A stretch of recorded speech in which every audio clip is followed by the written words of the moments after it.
High বন্ধুরা, সকলে কেমন আছেন? নিশ্চয়ই ভালো আছেন। সবার দিন শুভ হোক, এটাই চাই।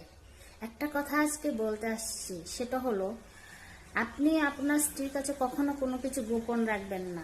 আপনি যত আপনার স্ত্রীকে ভালোবাসেন না কেন, যখন আপনার স্ত্রীর কাছে আপনি কোনো একটা বিষয় গোপন রাখবেন, সেটা যখন জানতে পারবে, তখন আপনার প্রতি যে আপনার স্ত্রীর যে আস্থা, সে আস্থাটা একবারে উঠে যাবে। কারণ আপনার স্ত্রীকে আপনাকে অনেক বিশ্বাস করে। সে বিশ্বাসের মর্যাদা রাখুন। সুসম্পর্ক রাখতে হলে, সম্পর্ক গড়ে রাখতে গেলে স্ত্রীর সহিত কখনো কোনো কিছু গোপন রাখবেন না। কারণ আপনার দুঃখের ভাগিদার যেমন আপনার স্ত্রী, আপনার সুখের ভাগিদারও আপনার স্ত্রী। আপনার সুখের সময় যখন আপনার স্ত্রী পাশে থাকে, আপনার দুঃখের সময় আপনার স্ত্রী আপনার পাশেই থাকে। স্ত্রী ব্যতীত অন্য কেউ আপনার পাশে থাকে না। তা আপনার স্ত্রী বেশি অন্য কাউকে যদি আপন মনে করেন, সেটা আপনি ভুল করছেন।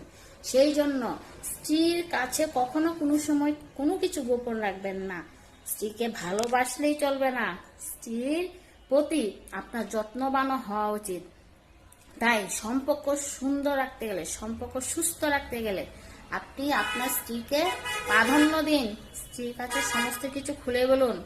আপনার স্ত্রী কখন আপনাকে ফেলে দেবে না। তাই বন্ধুরা বলছি, আবারও বলছি, সবাইকে বলছি, স্ত্রীর কাছে কখনো কোনো কিছু গোপনীয়তা করবেন না। সেটা আপনার জন্য, সবার জন্য মঙ্গলজনক। ভুল হলে ক্ষমা দৃষ্টিতে দেখবেন।